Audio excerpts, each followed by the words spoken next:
How we doing, ladies and gentlemen? My name is Wolf, and welcome to my ultimate beginner's guide for my Unhallowed Essence Demon Hunter. This is going to be a character that got me to rank 8 on the leaderboard, which you can see right here. This was on day 1 of the season start, and this build can quite easily push over tier 100 slash, I'd say like 105 if you optimize it entirely perfectly. It is not by any means the best Demon Hunter build. That would go to the Momentum build that I personally haven't played and don't really plan on playing. But I've had quite a bit of fun with this setup. I played it in 3-player. We cleared a 101 as a team, I believe, or at least we cleared 100, somewhere around there. And just had a pretty good time with it overall. Unhallowed Essence was the Hadrig's gift set that we got this season, so it made my life a whole lot easier rather than having to go and farm the whole thing like some of my friends had to do for their sets. So, with that being said, let's get into the build, shall we? So, essentially, the build plays off of the 6th set of the Unhallowed Essence gear here. So, your 2 set is your generators, generate 2 additional hatred and 1 discipline. Now, I didn't actually know that they generated discipline, I just learned that right now. But yeah, that's pretty nice. It makes it so we can regen our hatred that little bit easier, but we have permanent like hatred uptime, so it's not really an issue. But all in all, not too bad. The 4 set is going to give us damage reduction and increased damage for 8 seconds if no enemy is within 10 yards of you. This is nice, but in solo play, it's really hard to keep up because there's a lot of small mobs that'll just run straight at you, making it very difficult to maintain this buff. But if you're playing in a group scenario, it's rather easy to keep up because you can have a grouping barbarian or crusader who just constantly creates groups for you and keeps everything away from you. So it's a lot better in group play than it is in solo play. And in the 6th set, we have where all of our damage comes from. Your generators, multi-shot, and vengeance deal 350% increased damage for every point of discipline you have. And that is going to be very, very important. That is where all of our damage comes from, and that means we have to itemize a specific way, because we have 86 discipline. This is the highest you can manage, at least from what I've seen, because I have pretty much perfectly rolled gear in regards to discipline management. Meaning that you need to have plus 12 maximum discipline on your bow as a secondary roll. You want to have plus 12 maximum discipline on your quiver as well. And then you want plus 12 maximum discipline on your hunter's cloak as well for your set chest piece. I would recommend re-rolling them if you have everything else decent stats, because that is where your highest amount of damage is going to come from. Make sure you have plus 12 there, plus 12 here, and plus 12 here. And otherwise, we just want to get things that complement the build. Things like cooldown reduction to make sure we can keep vengeance up, resource cost reduction so we can spam as many multi-shots as possible, while not running out of hatred because of the rune we're running on vengeance to generate 10 hatred per second. And then from there, we just want as much damage as possible. I am playing a customized rendition that fits me personally. There is a alternate version that I'll show you, which runs focus and restraint. I don't use that personally. I'm using a different setup that I've handcrafted myself, which uses Traveler's Pledge and Compass Rose, and then a Convention of Elements. I use this because I needed it to clear the 94 that I did, and I needed to clear the 95 as well. I almost managed the 95, but that was a while ago before I got more optimized and what have you. So yeah, the COE adds a shit ton of damage, and the Traveler's Pledge Compass Rose combo is just better, I think, in my opinion, at least for my playstyle, because I found that I'm really bad at like weaving in my generators to keep up the focus restraint buff. So as a result, I just removed it entirely, went for Compass Rose, and you get the same damage increase so long as you're standing still, and then you get a damage taken reduction as well, because I found the issue I had was I was getting one shot pretty much all the time. So this little adaptation for me is going to make life a whole lot easier. So yeah, the COE, we're going to be bursting on fire because we're using Arsenal in the multi-shot. There is a setup where you can go full broadside here, and it will become physical. So you want to burst on the physical window of the COE. I was using full broadside for a decent amount of time. I don't know the exact math behind which one's better, but I've been rolling with Arsenal for the past little bit, playing in group play, and having a pretty decent time with it.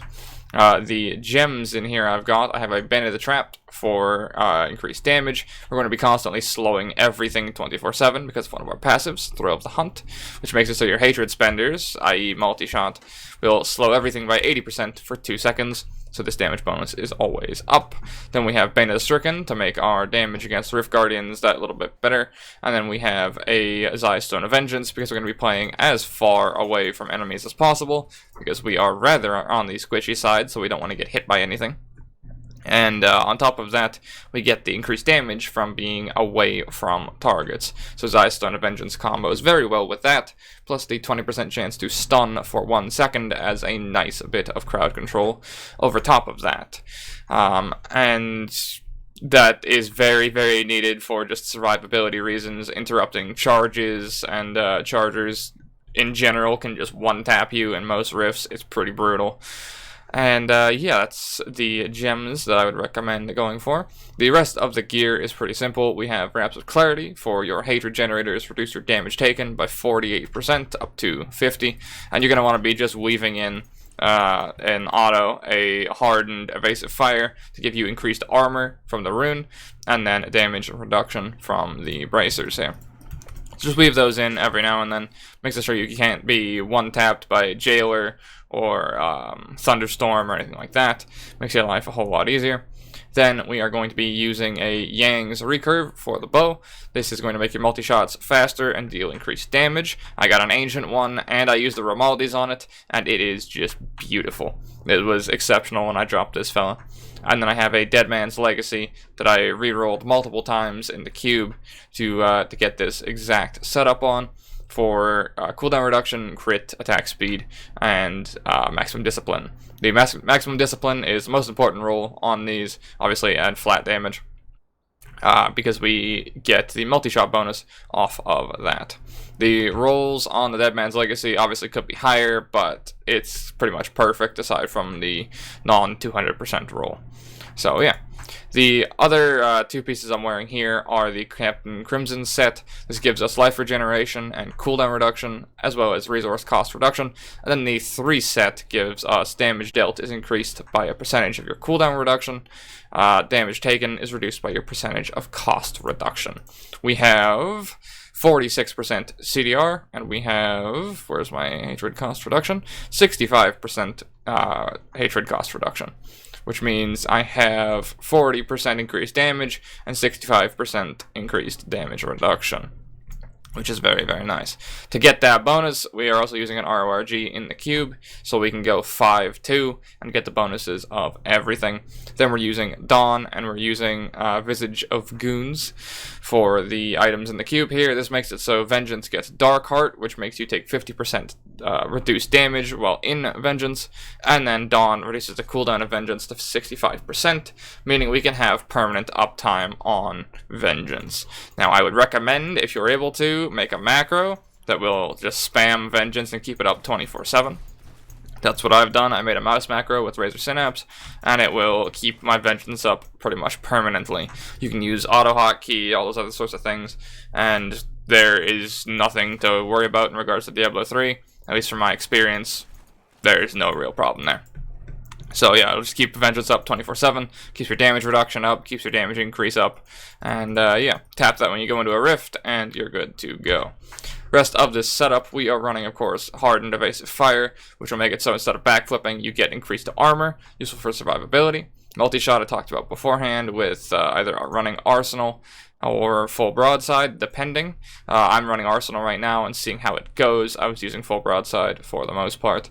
Preparation, Invigoration is going to give you 20 increased maximum discipline. This gives us a shit ton of damage, so make sure to use that. Then Vault, we have Rattling Roll on here, which will make it so enemies you vault through are knocked away and stunned. Very useful for getting out of bad situations, just getting extra CC, and if you need to run through a floor to get to the next floor because you got a really bad roll, this is a good thing to keep you alive. You could also use Action Shot, because the shots from this will break pots and whatnot. So if you're farming, this is very useful. Or if you're on the, I guess a crypt floor or something like that, the breakables do extra damage to mobs, so Action Shot will help you there as well. The other options are kind of okay. I mean, Tumble is kind of meh. Most people use this. It's not bad, but I think Rattling Roll is just better in my opinion. Then I use Wolf Companion for 15% increased damage. Combine that with your Fire COE, and you will just pop off. Vengeance I talked about beforehand. And then in the passives, I use Ambush for increased damage on anything above 75% health. Thrill of the Hunt for slows to allow us to get that extra bit of CC and combine with Bane of the Trapped. Ballistics for increased damage of rockets, because we're shooting off rockets with Arsenal and with Vengeance. And then in addition, we have a chance to fire an extra rocket for bonus damage. And then Call the Weak for a second Bane of the Trapped, basically. Now, the other setup I was running was full broadside with steady aim, which is as long as there's no enemies within 10 yards, all damage is increased by 20%. Now, this is very nice for, like, group play. Problem I found was when I was playing in solos, like I said, there'd be one little small fucker that would come in range of you, and that's going to turn off the whole damage bonus altogether. So I realized, well, if I'm not going to be able to get this bonus, right, because of that one small fella, well, I'm missing out on an extra passive point by running steady aim, because it just turns off, right? So in that case, I've been running Arsenal with ballistics. So let me run a quick 90 speed for you and show you what this looks like in action. And we can call it a video. I'm going to try later on to see how high I can actually push to, because I have a little bit of time today. I want to see if I can clear a 100 or a 101. And see what happens. Also, on my follower, I didn't actually talk about that, I have an Oculus ring and all of the new Emanates bonuses, because they added a bunch of new stuff for followers. So that allows us to get a bunch of cool stuff, like Nemesis Bracers, while playing solo all the time, and not having to run them in the cube. Makes your Greater Rift speeds a whole lot easier, as well as makes the solo play a whole lot more fun. The Scoundrel also has a Cannot Die token and a what is it? Actually, I can just fucking check. Yeah, he's got a Cannot Die token, he's got the homing pads, he's got Leorc's Crown with a bunch of XP gear on, because you actually gain bonus XP for him having all that stuff on. It's a very small amount, but it is worthwhile using. And then I also gave him an Oculus ring for bonus damage to stand in, which is very, very nice. This is the floor I was talking about, by the way, with the breakables that do bonus damage. We make sure we stand in the Oculus ring, and we do even more damage. Let me hop over here. Make sure we stay away from things, right? This is the one fucker I was talking about, you know. The farther back we stay, more damage we do. This Oculus ring is really nice, actually. Make sure we damage that guy, grab all those. And we can get a move on. Conduit Pylon, make sure to roll away immediately, because we have them bracers. Roll over to the Oculus ring, get out of that, move to the next ring. Now, I've yet to decide if it's more worth it to like roll from ring to ring, or if it's more useful to go and just play like as far away as possible.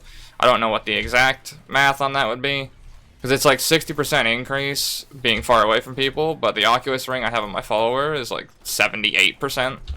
So I think in theory it's better to be in the ring, like numbers wise, unlike, you know, stonks wise. But not entirely sure. Sort of the same thing with the full broadside versus Arsenal math. Not entirely sure, and I don't really feel like crunching that many numbers myself personally, so I play like rather competitively the first day or two, and then I go kind of casually after that. because that's when all the people start botting and it gets rather impossible to keep up on the leaderboard.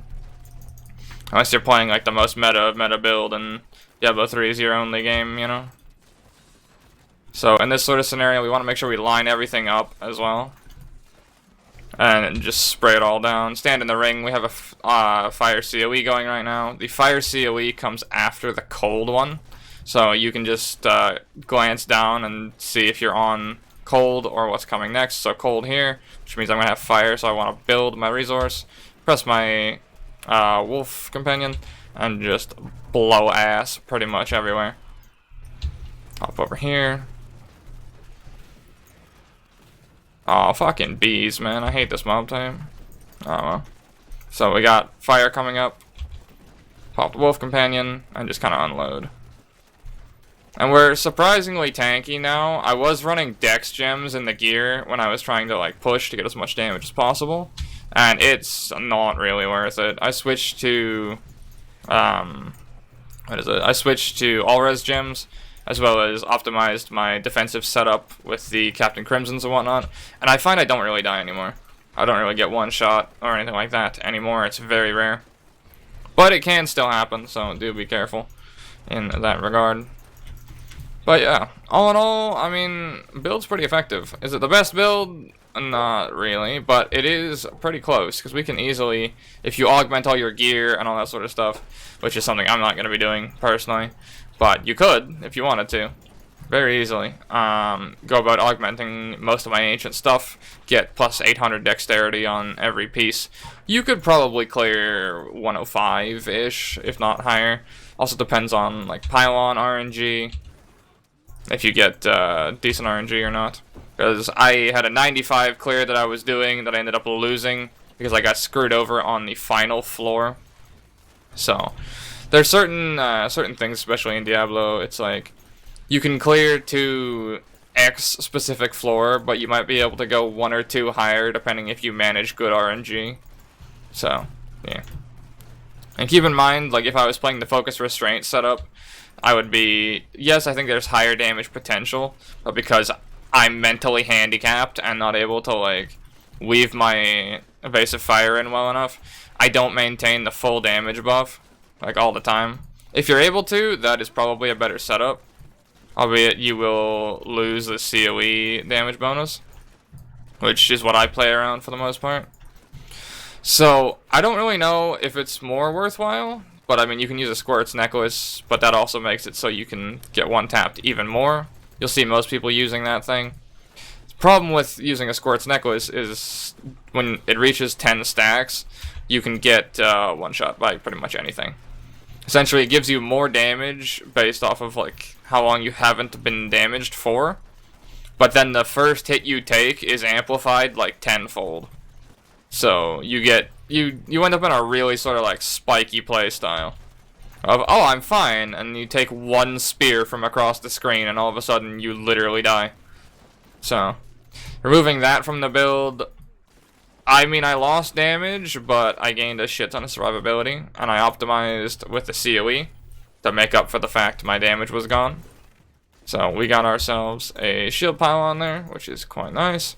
Because of my follower having nem bracers on, due to the most recent patch, it's going to make life a whole lot easier. Should grab that. And then the boss is pretty easy. We're going to just dodge away from that. And we are going to maintain my damage. And we're on red. So we're going to wolf companion and just unload on him. And that's really all you got to do. And then just pin your multi-shot down. And he dies. Simple enough. And yeah, I mean that's pretty much the build. That was a GR90 speed. Pretty simple. And what are we gonna upgrade? We'll go for the size. Why not? Gotta get that percent damage, man. Perfect.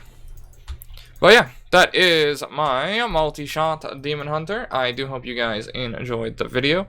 If you're going to play this setup, do let me know. There's going to be a bunch of videos coming on, coming pretty soon, of me playing this character and actually getting the rank 8 spot. So if you're looking forward to those, let me know down below, and I do hope to see you guys watching them. It's going to be all for me, and as always, Take care, gentlemen.